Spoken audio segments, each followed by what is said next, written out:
The Buffalo Reef Task Force has narrowed down plans for disposing of stamp sands in the Keweenaw Peninsula. And as part of the process, public feedback is being accepted on these plans.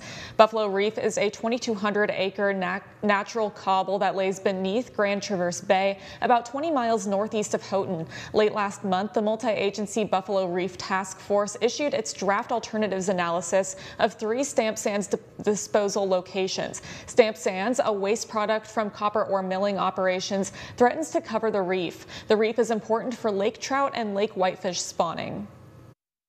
Our previous report, released a couple years ago, had 14 alternatives identified. At that time we narrowed it down to 3, had a public meeting, and then this report was looking through the pros and cons of those 3 alternatives, which were, there's a vast amount of stamp sand in Lake Superior right now.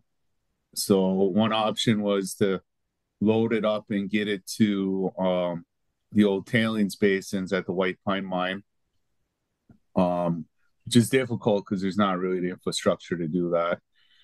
The other was to build a couple mile long revetment around what's already there in the lake and then pile up sand from the lake on top of that.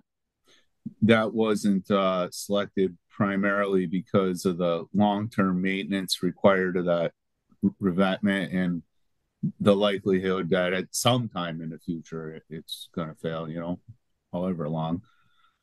So what was selected was to build a large jetty in the middle of the deposit to kind of stop the sand from moving down the shoreline, and then that will also provide infrastructure to support dredging the sand out of the lake.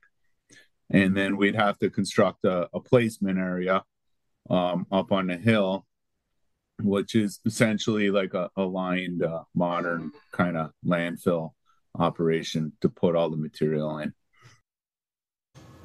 Public comments are being accepted through March 1st and will be discussed and considered at the Buffalo Reef Task Force. Comments can be directed to Stephanie Swart at swarts@michigan.gov. To read the draft alternatives analysis and for more information on the Buffalo Reef, you can visit michigan.gov/Buffalo Reef.